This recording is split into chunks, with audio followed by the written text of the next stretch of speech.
Mangwanani Mwalelepo Fukenjani Klekras Wanave Africa. Welcome to Africa Good Morning, the news and current affairs show bringing you all the news you need to know happening on the African continent and beyond as Namibia continues to mourn the passing of the late President Dr. Hage Geingob.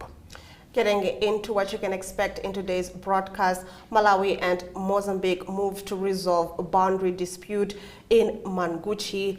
Nigerian pastor arrested over allegedly swindling followers of $1 million. And land tax policy must change, Namibia's agriculture and land reform minister says. A little bit later on, we'll also be talking to Arrie Hougaard, who will be telling us what's happening in South Africa. Do stay tuned for this and more on Africa Good Morning.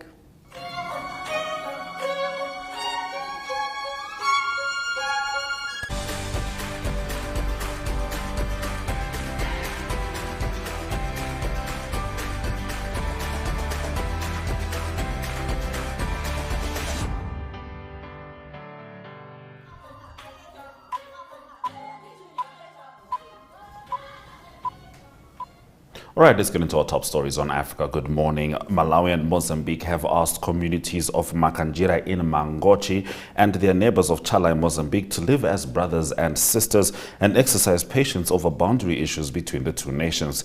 This follows disagreements that happened in December 2023 between the two communities over boundary issues as Malawans were denied access to a land they have been cultivating for ages. Speaking on Saturday during the boundary reaffirmation meeting in the area organized by the Ministry of Lands, where delegates from Malawi and Mozambique were in attendance, Malawi's principal secretary in the Ministry of Foreign Affairs, Bernard Sande, said dialogue is the only solution to resolve challenges affecting communities in Makanjira. Sande said differences over nationality should not make the two communities enemies, but instead to love one another as they are one through intermarriages and they all come from the same continent of Africa. Now, a Nigerian pastor has been arrested over allegations he fraudulently got people to part with their money. Theo Ebonyi, well known in Benue State, is accused of swindling his followers and others out of more than 1.3 billion naira, about $930,000. He was detained and freed on bail last year, but this has only just been made public. The Anti-Corruption Authority spokesperson is quoted as saying, Ebonyi said the news was fake information spread by bloggers. He did not comment on the allegations against him. Nigeria's Economic and Financial Crimes Commission alleged Mr. Ebonyi asked his victims to pay $1,300 fee each to access a $20 billion grant from the US-based Ford Foundation. It, however, says that the foundation did not offer such a grant. Investigations by the EFCC showed that the Ford Foundation had no arrangement, grant, relationship, or business with Ebonyi. The agency said in a statement, the EFCC also alleges that Ebonyi, who runs Faith on the Rock Ministry International Church, used the fraudulently acquired funds to buy 5 properties. He is said to be charged in court after the investigations are finalized, the EFCC says. What's the use of 5 properties when your home is in heaven?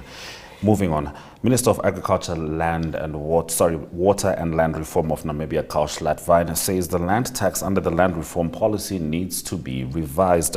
This comes after a government notice revealed that white male farm owners are the only Namibians who must pay land tax and cannot apply for exemption.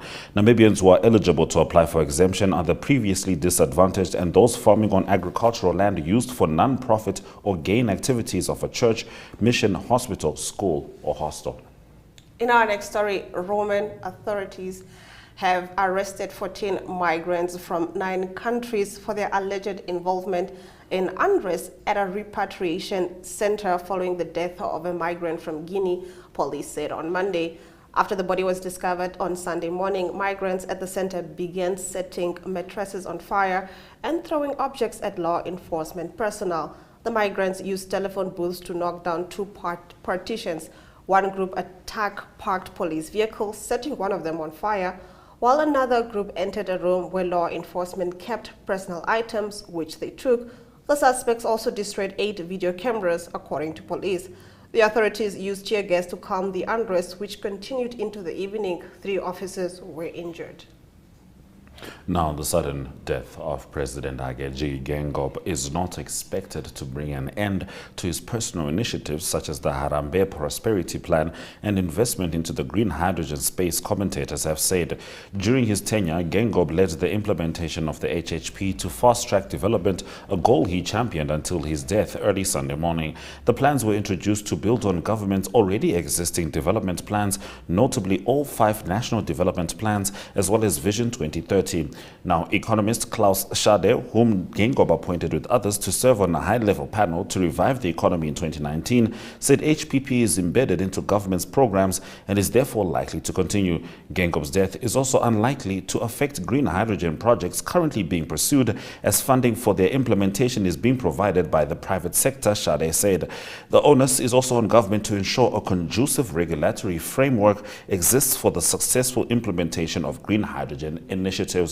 Now, yesterday marked the official opening of the 9th session of the 7th Parliament. The ceremony paid tribute to President Dr. Hage Geingob through adjustments to the traditional ceremonial formalities, including omission of the military procession, 21-gun salute, and the cultural performances known to accompany the opening. President Nangolo Mbumba delivered his maiden speech as head of state during the official opening of Parliament.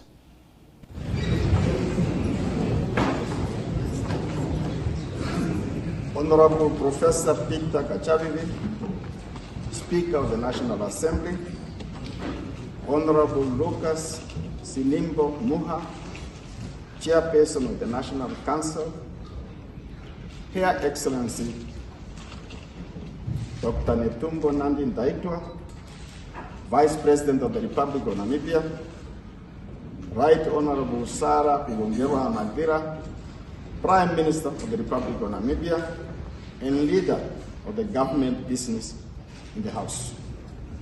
Honorable McHenry Benani, leader of the official opposition, and other leaders of parties represented in Parliament.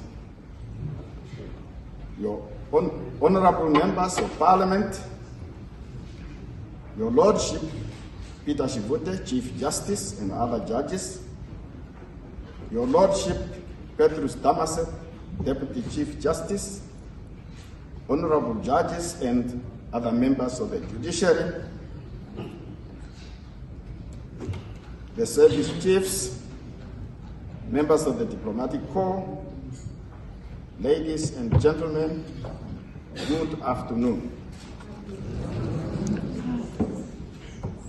I am honored to join you at the official opening of the 9th session of the 7th Parliament in accordance with the long-standing practice established since independence, as the Honorable Speaker has already read them to us. The assumption of this legislative year is taking place at the time of the loss of our President, His Excellency Dr. Hage Geingob, on the 4th of February. He is one of the founders of the Namibian Constitution, having chaired the Constituent Assembly, which drafted our Constitution. He served as the first Prime Minister and third President of the Those have been our stories, our top stories on Africa Good Morning. Stay with us as we swing over to South Africa and get the latest news from Arrie Hougaard.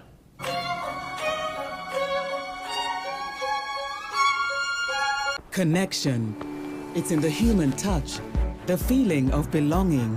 It inspires us and empowers us, creates clarity from complexity. It starts new conversations, unlocks the power of advice, and makes an impact on your life.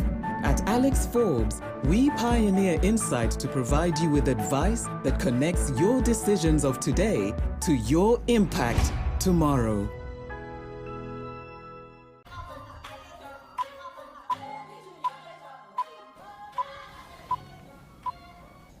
We now speak to Arrie Hougaard, our correspondent in South Africa. Good morning, Arrie.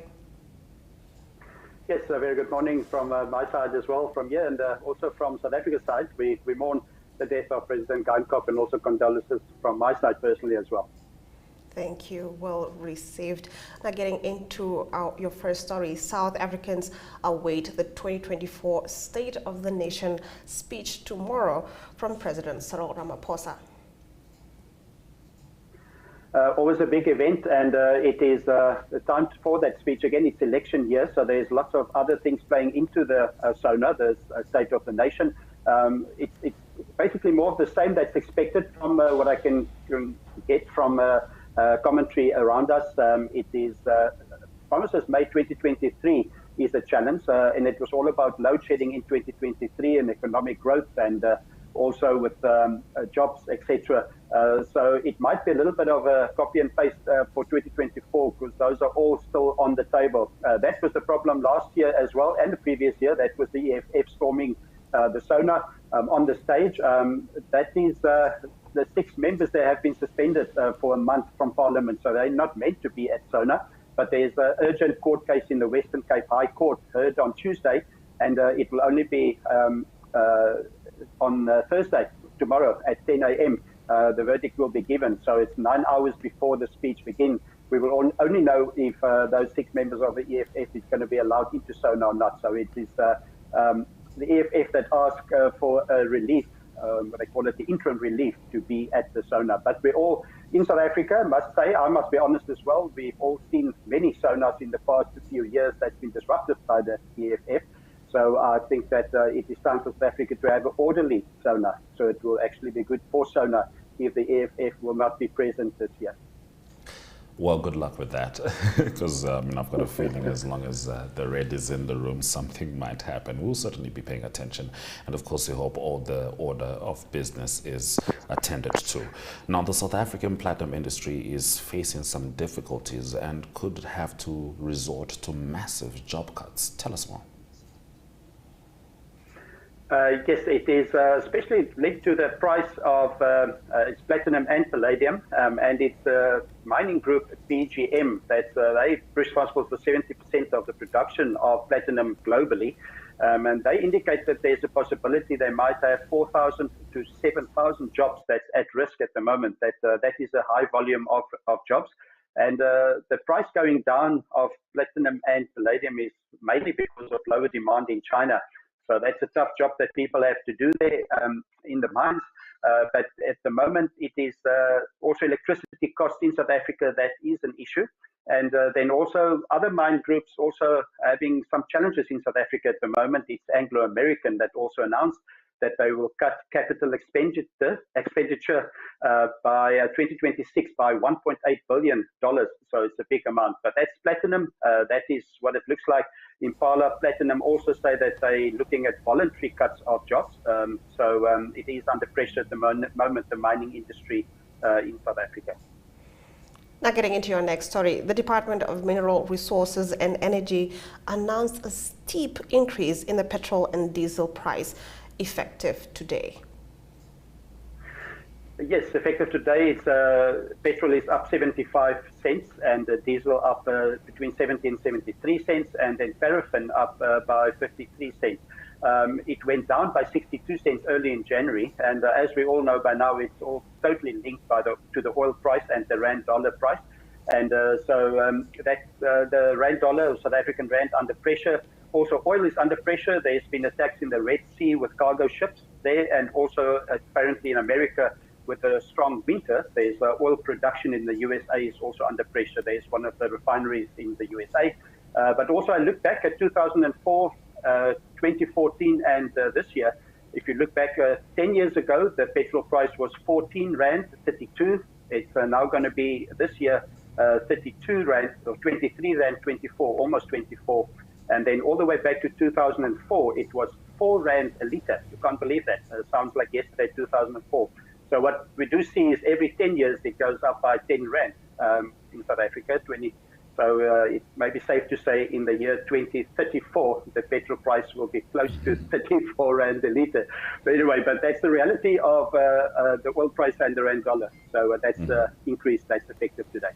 Well, I have to say, Arrie, you know, living in Namibia, I know for a fact there's going to be a domino effect that is going to affect Namibians. And at this point, I'd just like to say to South Africans, can you pass on other things? Teach us the dance moves. That would be great.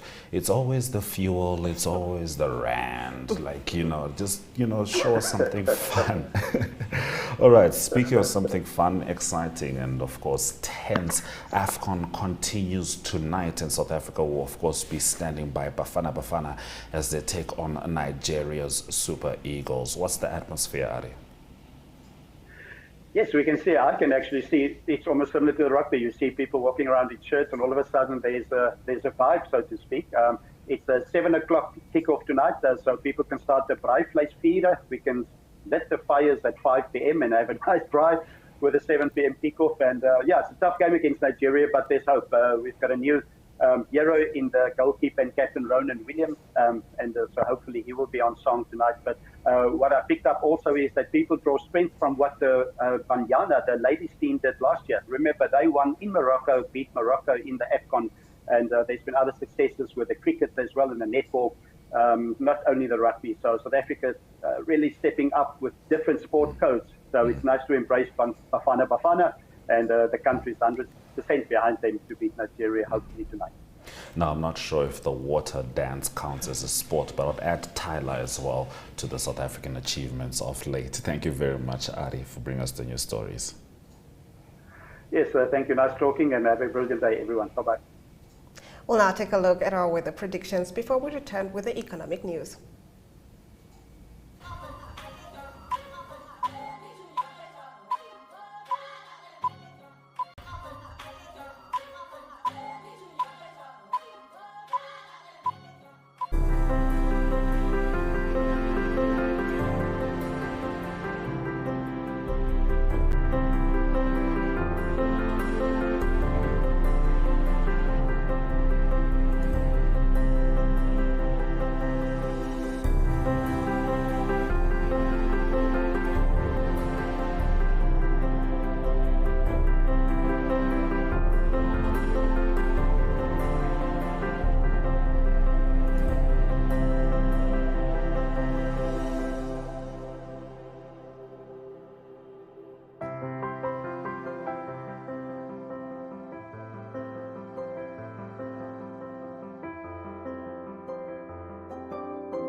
In economic news, Morocco's unemployment rate rose to 13% in 2023 from 11.8% a year earlier as the farming sector continues to shed jobs due to a drought, Morocco statistics agency HCP said. As of the end of 2023, there were 1.58 million unemployed people in Morocco, with the agricultural sector having lost 202,000 jobs following the sixth dry year in a row, HCP said in a report.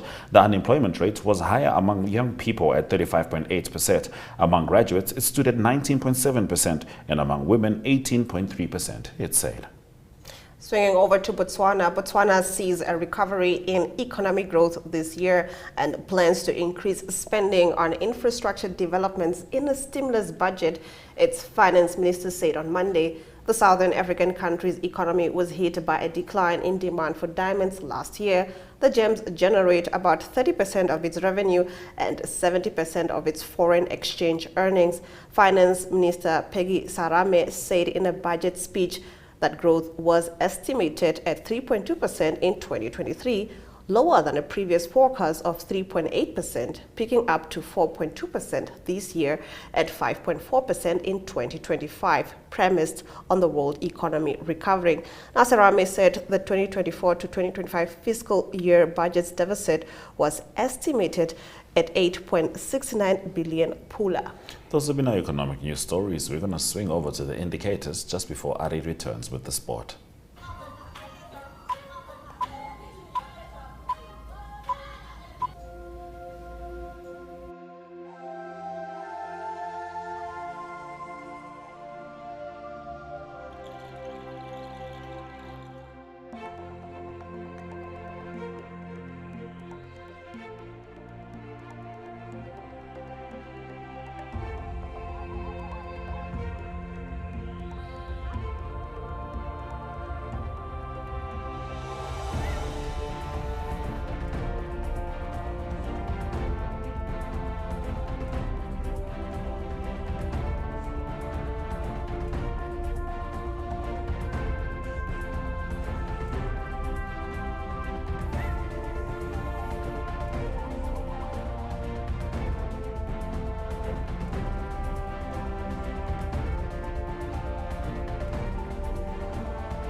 Before Arrie gives us the rest of the international sport, let's have a look at AFCON.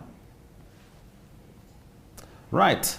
These are the last results. Nigeria got the best of Angola 1-0. DR Congo 3-1 against Guinea. Cape Verde lost to South Africa in penalties due to an outstanding performance by South Africa's captain and keeper. And Ivory Coast got the best of Mali, which means that today it is going to be the semi-finals. It is going to be Nigeria versus South Africa at 7 p.m. Ivory Coast versus DR Congo at 10 p.m. And we will all be glued to our screens. Here's Arrie with the rest of the sport.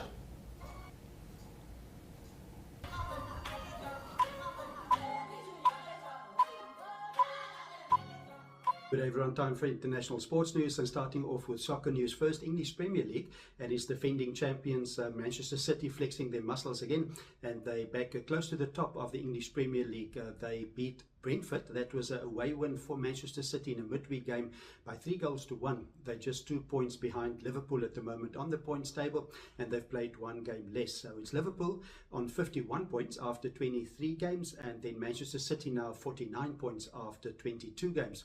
Arsenal on 49 also after 23 games, and in fourth position at the moment is Aston Villa. They've got 46 points after 23 games.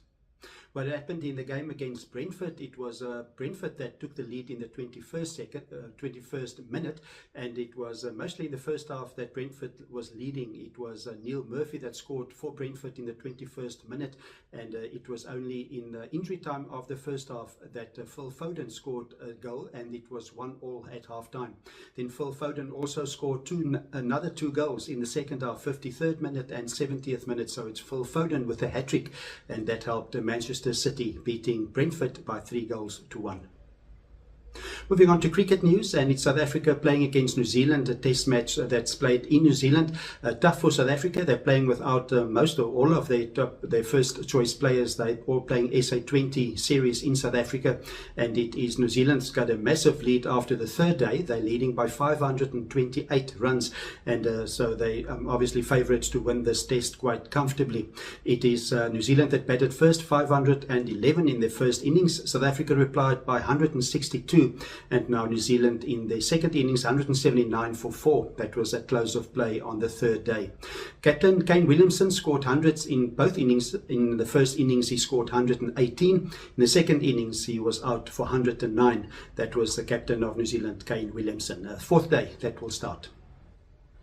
And to conclude today's international sports news, it is golf news. It is the AT&T Pro-Am that's played on the PGA Men's Tour that was called off after it was weather that didn't permit them to play at all on the Sunday and the Monday.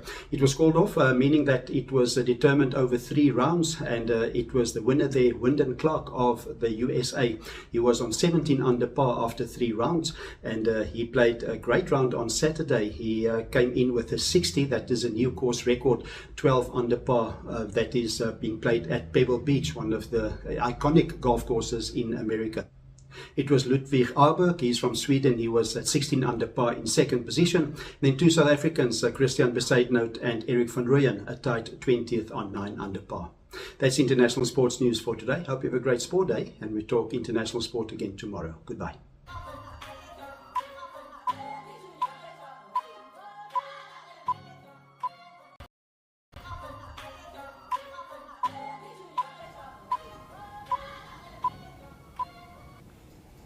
Let's quickly get into the highlights from this morning's broadcast. Malawi and Mozambique moved to resolve boundary dispute in Mangochi. Nigerian pastor arrested over allegedly swindling followers of $1 million. Land tax policy must change, Namibia's agriculture and land reform minister says. Morocco's unemployment rate at 13% in 2023, statistics agency says. And Botswana forecasts economic rebound, budget refocus on infrastructure. Those have been our stories. And with that, we've come to the end of the broadcast. Thank you for joining us on this Wednesday morning. From me, Glenn Rashipura. And me, Ashwin Beri. Soda Jaganaka.